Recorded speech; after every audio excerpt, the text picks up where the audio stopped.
E chegamos ao terceiro episódio de Demolidor Renascido. E tivemos um episódio focado no tribunal, para vermos mais de Matt Murdock como advogado. E a história aqui está basicamente adaptando uma história do Demolidor que envolve o julgamento do Hector Ayala, que assim como nos quadrinhos, também vai morrer ao final dela. Pessoal, voltamos para continuar a saga de analisar os episódios do Demolidor. E eu acho que essa semana a gente vai ser cancelado de novo. Mas não porque o episódio 3 foi ruim, até porque eu acho que o episódio 3 foi o melhor dos 3 até agora, pela ideia legal de fazer um episódio inteiro sobre o julgamento do Hector, mas é que aconteceram algumas coisas nesse episódio que eu não consigo não criticar. Então já prepara aí o seu comentário hate aí, que o Gabriel tá de má vontade, que o Gabriel é decenalto, que o Gabriel tem má vontade com a série. Muito pelo contrário, eu tô com muita boa vontade. Eu tô até dando nota 7 pra série. Mas beleza, vamos com calma no hate, porque tem muitas coisas nesse episódio que eu acabei gostando, tá? O episódio começa com uma conversa do Murdock com o Hector Ayala. Esse é um diálogo para destacar a origem porto-riquenha do Hector, e já dá pra ver aqui que parte da ideia desse episódio é de explorar o Hector Ayala para falar um pouco sobre o Matthew Murdock. Porque ambos os personagens possuem essa vocação de serem super-heróis. Só que o Demolidor, digamos que nesse momento tá meio que perdido por ter deixado esse lado do Demolidor para trás. E também é importante destacar que toda essa trama envolvendo o Tigre Branco também acontece nas HQs. É justamente na HQ do Demolidor do Bendis, nas edições 38 a 40. Contudo, o contexto que ele é preso na HQ é bem diferente, pois na história do Bendis, ele é preso como Tigre Branco.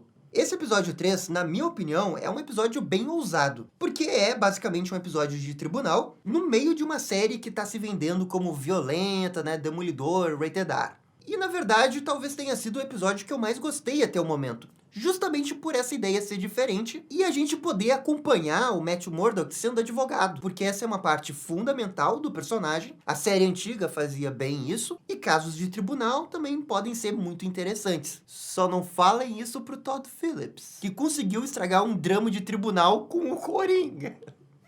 Ai, Todd Phillips. Inclusive, que bom que tem um episódio sobre julgamentos no universo da Marvel, porque a série que era pra ser sobre isso, uma tal de She-Hulk, meio que não nos entregou muita coisa envolvendo tribunais. Que vem então Matt Murdock. Após a abertura, ficamos sabendo que o crime organizado está deixando de respeitar os territórios do Rei do Crime, que nesse momento são controlados pela Vanessa.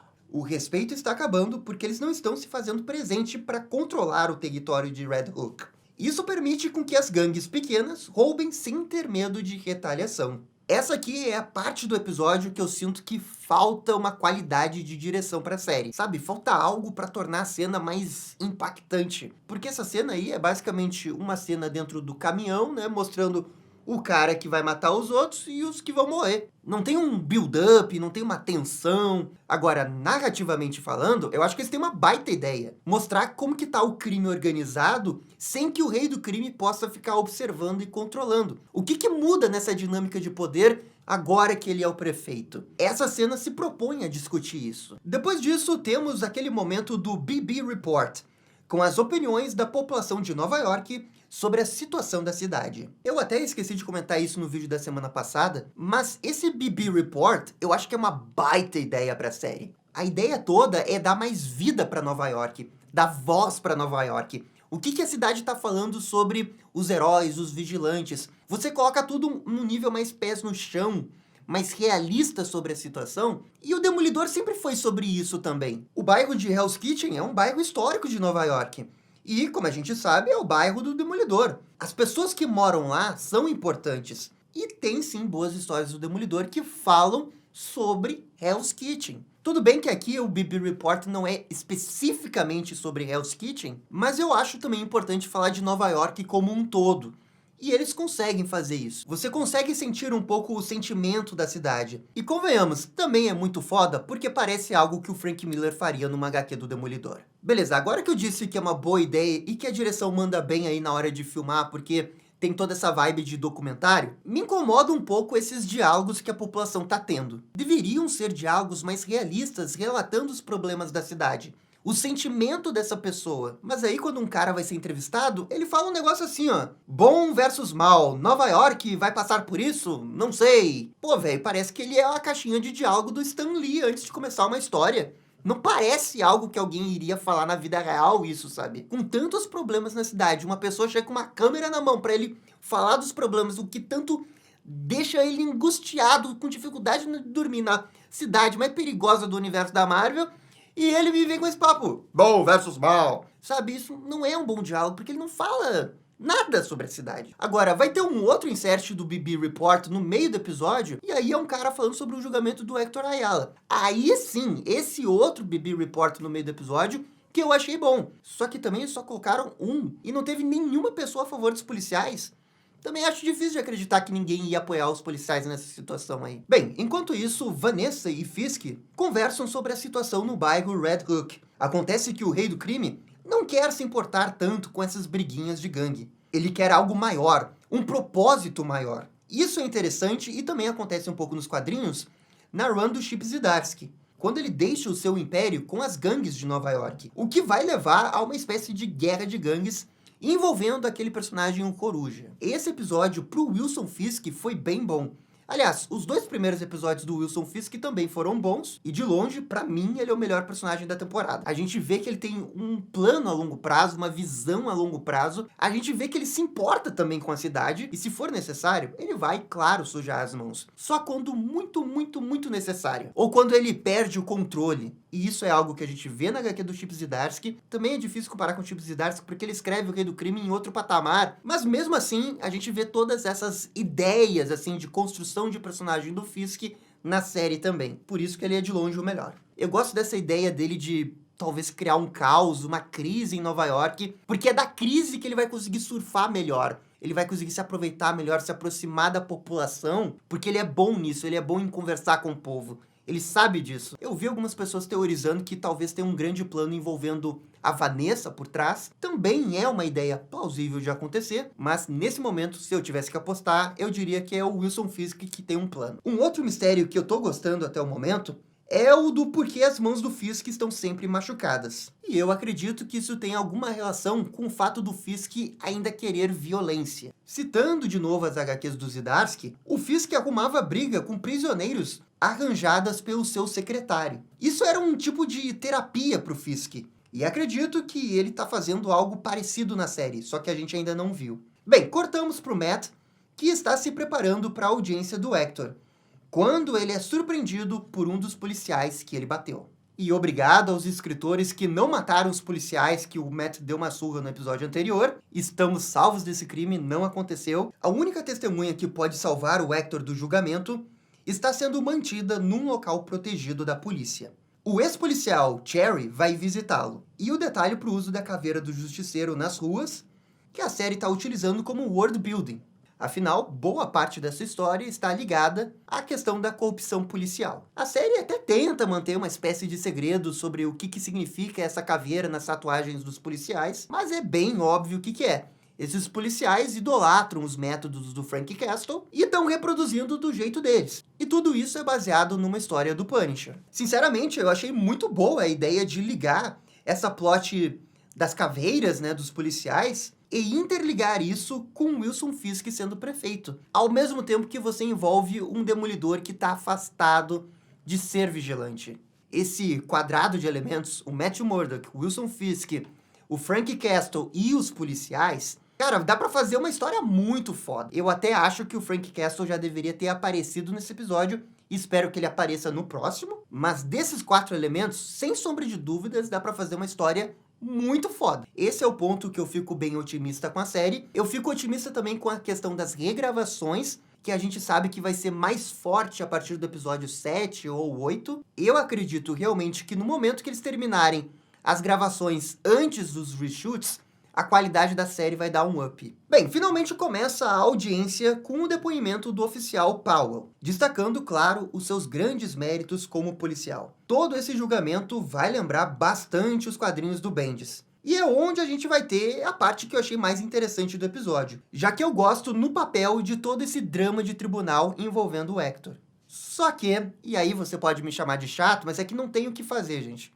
Quando você lê a HQ do Bendis, que tem basicamente o mesmo julgamento, só que com diálogos muito melhores do que a da série, você se questiona por que não é tão bom assim na televisão. Por que a HQ do Bendis consegue dar muito mais drama, muito mais emoção, do que a versão do Demolidor Renascido da Disney? Pra mim, a resposta é muito óbvia, porque o roteirista não é tão competente quanto o Bendis. Sendo que no pano de fundo a gente tá falando do mesmo julgamento, baseado na mesma história, com os mesmos personagens. E eu não tô querendo dizer que eu queria exatamente como nos quadrinhos. Não é questão de ser como nos quadrinhos, é ser tão bom como nos quadrinhos. Porque essa HQ é uma HQ boa do Demolidor.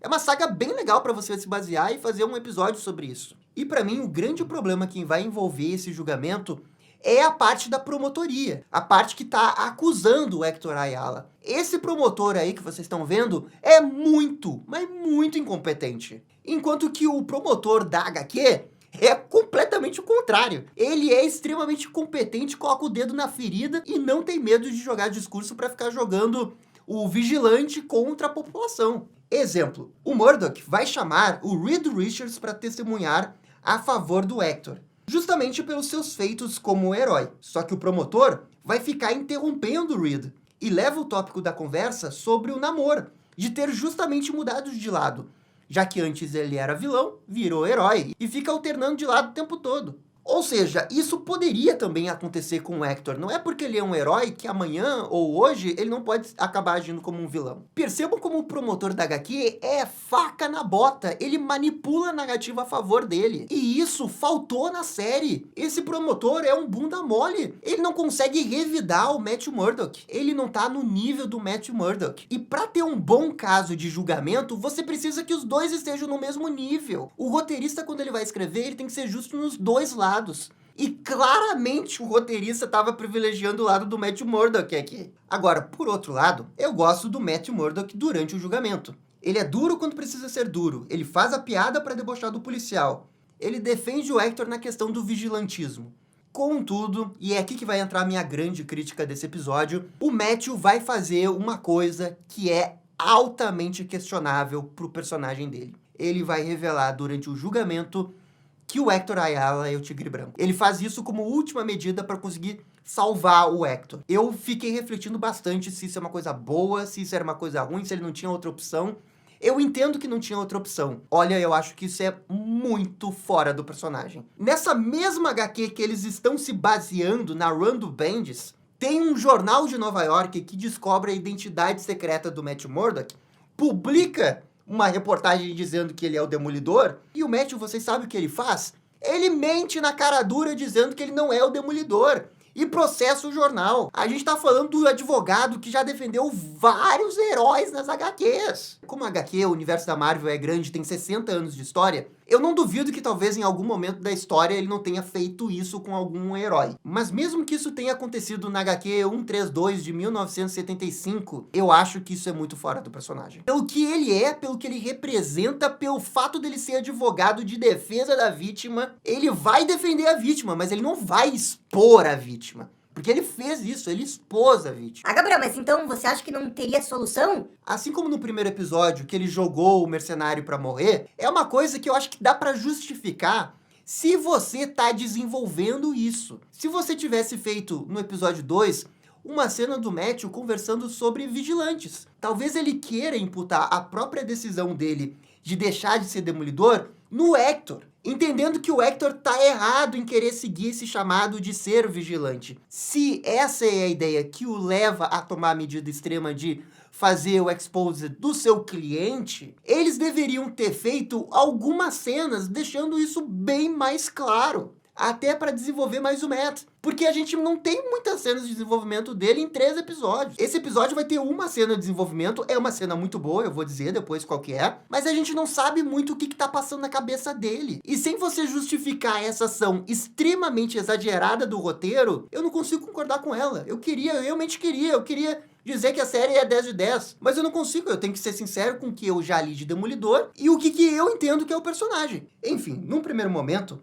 o plano do Murdock é de pegar o policial na mentira e expor ele à verdade com a testemunha Nick Torres, que é aquele cara que viu tudo no outro episódio. Contudo, os policiais ficam sabendo disso e tentam matar o Nick. Mas o Cherry consegue escoltá-lo com um plano inteligente. Vamos pensar um pouco do que o roteiro está dizendo. O Matthew sabia que o Nick Torres estava jurado pela polícia. Contudo, até esse momento, nenhum policial sabia que o Nick Torres iria testemunhar. Mas o Matt, no meio do julgamento, fala sobre o Nick Torres, deixando claro que para os outros policiais, ele tem o Nick Torres como testemunha. Por que o Matt está fazendo isso? Ele está expondo a sua própria testemunha, colocando em risco a testemunha, sendo que ele poderia ter ficado quieto e esperado a vez dele chamar a testemunha. Vou chamar aqui o Nick Torres. E ninguém ia poder fazer nada. Porque nenhum policial ia saber que ele ia aparecer ali para testemunhar. Olha o que o roteiro faz só para ter essa cena que os policiais vão tentar matar o Nick Torres enquanto ele está sendo escoltado até o tribunal. E para justificar essa cena, eles tiveram que usar o Matthew Murdock para ele fazer uma coisa que ele também não faria. Ele não iria expor a testemunha assim antes, porque ele saberia que ela ia ficar em risco. E aí é culpa do roteirista, que quer criar um casozinho, quer criar um climazinho de tensão para ver se vão matar ou não a testemunha. E é a troco de fazer o Matthew ser um advogado ruim aqui. O Nick Torres, ao sentar na cadeira de testemunha, fica com medo dos policiais e mente sobre ter ficado em casa na noite do incidente. E aqui sim, essa é a jogada do drama de tribunal que eu gosto pra caramba. Ela era a única cartada do Matthew para conseguir inocentar o Hector. Isso sim, aqui sim o roteiro tá bem, isso é foda. Só não precisava fazer todo um desvio na história para ter esse dramazinho aí do policial matar ou não. O que eu gosto nesse momento do episódio é que é praticamente impossível de provar a inocência do Hector. Isso te deixa muito mais engajado na história, você quer saber como vai terminar. Como drama de tribunal, eles te pegam aqui, porque você quer que o Hector seja inocente. Contudo, realmente, as coisas estão muito contra ele. Nas HQs, o julgamento do Hector é excelente. E é muito mais complicado. Tanto que lá, ele é culpado, mesmo que na real seja inocente. O Hector, ao ser condenado, tenta fugir. Mas no final, é morto nas escadas do tribunal. O desfecho que a série vai dar vai ser algo parecido, já que no final o Hector vai morrer, mas a grande diferença é o resultado final do julgamento. Eu gosto dessa cena final que o Tigre Branco tá subindo a escada, ele volta a ser, né, vigilante, ele não consegue largar isso, e aí vem um policial corrupto com o símbolo do Punisher e mata ele. Eu acho essa ideia muito foda, tá? É só que pra chegar nessa cena foda, o julgamento vai ter um outro problema bem grande, que é a questão de inocentar o Hector. Enquanto isso, a Vanessa resolve o problema de Red Hook. Ela assume o controle ao pagar pelos prejuízos. Isso causa um certo atrito com Fisk, que deixa transparecer que ela não tá vendo a foto por inteiro, pois ele quer justamente o caos, para justamente fazer aquilo que a gente falou, dele explorar as suas melhores qualidades como um populista que sabe conversar com o povo. Já o Matt, mais tarde, conversa com seus colegas sobre o que a defesa tem que fazer agora que não tem a testemunha. E esse é um daqueles momentos que passa uma vibe muito forte de série da CW. Porque eles voltam para esse cenário que é meio que para ser a base deles. E eles ficam debatendo sobre o que tá acontecendo. Nossa, isso é muito Flash. E não me entendam mal, eu gosto de Flash. Eu amo Flash. É só que Flash é uma série bem inferior a Demolidor da Netflix. É isso, não é que eu não gosto, não acho que tem nada de errado nessa cena. É só que, comparado com o que tinha, realmente parece menos, sabe? Sabe, falta mais criatividade e peso para uma cena como essa. De novo, o exemplo da HQ. Porque durante o julgamento, o Matt vai até o topo do prédio para ficar refletindo. E ele acaba escutando o que o júri tá falando. Ele descreve os jurados, ele descreve o Hector preso. Tudo pelo seu poder de audição. É um momento muito foda pro Matt. Também é algo que nos faz refletir sobre o próprio personagem. Porque se ele quisesse, poderia facilmente escutar todos os julgamentos que ele participa. Mas ele opta em não fazer. A outra grande diferença do julgamento do Hector é que na versão da HQ existe um pessimismo com o sistema legal americano, pois o Matt aponta provas, mas elas são ignoradas. O júri simplesmente tem ódio pelos vigilantes, e isso é determinante para o Hector ser preso. Já na série, é uma visão oposta, mais esperançosa, pois mesmo que o Matt não tenha apresentado tantas provas, ele convence o júri apelando para a humanidade do Hector. E no papel, eu gosto disso, de você diferenciar a HQ tendo um julgamento mais justo e que termina com a inocência do Hector. Mas, para isso, você tem que pelo menos conseguir justificar o Hector Ayala ser inocente. O que eles não vão conseguir. Ah, sim, e teve uma citação ao policial Morales, que o pessoal estava teorizando que poderia ser o pai do Miles Morales. Eu acho esse easter egg bem maneiro. Agora, se o pai do Miles Morales vai aparecer na série, não, né, gente? Calma com essas teorias. Só colocaram o nome ali é só pelo easter egg. O Matt revela ao tribunal que o Hector é o Tigre Branco. Numa cena que a direção deveria estar tirando leite de pedra, mas está filmando na realidade como se fosse uma segunda-feira após o horário de almoço. E é aqui que entra esse ponto mais polêmico. O Matt revelar a identidade secreta do Tigre Branco. Eu quero a opinião de vocês, se vocês acham que isso daqui é realmente muito fora do personagem, ou se eu tô exagerando aqui, tô levando as coisas muito a sério, porque é uma coisa de quadrinhos, não é pra levar assim. Era a última alternativa, então o Matt não tinha outra opção senão revelar a identidade. Só que assim, ó, apesar de eu achar questionável o Matt revelar a identidade, eu gosto do que o julgamento vira. Porque já não é mais sobre uma pessoa aleatória matando um policial. É sobre um vigilante matar um policial. O julgamento fica muito mais interessante nessa perspectiva, que é justamente a perspectiva da HQ, já que ele foi preso como Tigre Branco lá. É por isso que eu fico bem dividido com toda essa sequência do tribunal, porque eu não gosto do Matt revelar a identidade do Tigre Branco, mas eu gosto do que se torna depois. E é aqui que eu fico pensando, se era pro roteiro dar uma meia volta e transformar esse julgamento sobre o julgamento de um herói, um vigilante, que matou um policial, por que desde o início eles não prenderam o Tigre Branco como Tigre Branco? Porque daí você não precisa sacrificar o Matthew com esse diálogo dele fazendo o expose no Tigre Branco. E você faz o julgamento ser interessante desde o primeiro minuto. Mas o roteiro prefere dar 2 duplo twist carpado pra voltar pro mesmo lugar. Eu não consigo entender isso. Depois dessa cena, vai ter essa cena que é um diálogo do Matt Murdock com o Hector dentro da prisão, que esse sim é muito foda e esse sim é algo digno da série do Demolidor. O mais importante de toda essa cena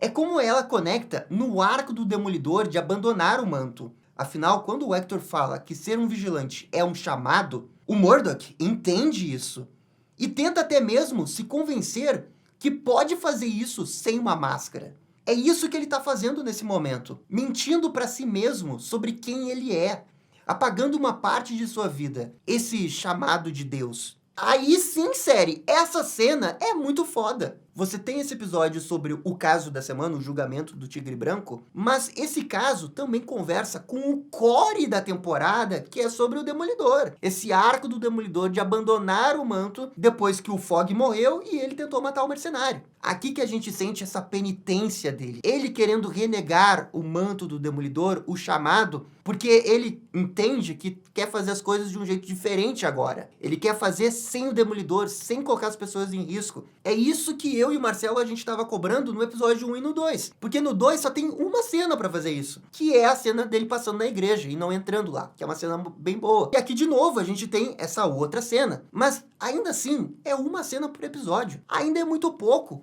É um desenvolvimento a passos de tartaruga. E eu entenderia mais isso se fosse uma série como a série da CW, que tem 22 episódios, porque o desenvolvimento das séries do Flash e do Arrow era tipo isso, tipo uma coisinha por episódio. Mas a gente tá falando de uma série que tem 9 episódios. Você aqui percebe que alguma coisa mudou na série, porque pelas informações que a gente tem, praticamente todo o episódio é algo que já tinha sido gravado. Talvez com exceção das cenas da Vanessa. Mas toda essa plot do Hector seriam os episódios 1 e 2. Numa série que era pra ter mais episódios. Porque eles pensaram nesse formato. Aí chegou o Kevin Feige e disse, não, vamos mudar porque tá muito ruim. Só que algumas coisas não mudaram, porque eles já tinham gravado, já tinham escrito. E isso resulta nesse episódio que parece que tá num formato de série diferente do que a própria série tá pedindo. Que é uma coisa um pouco mais rápida. A cena é foda, mas com 9 episódios, você já poderia estar desenvolvendo isso antes, mais vezes, mostrando mais o lado Demolidor. Quero mais disso. Mas aqui, no ritmo do episódio, fica muito claro que essa série, o episódio 3,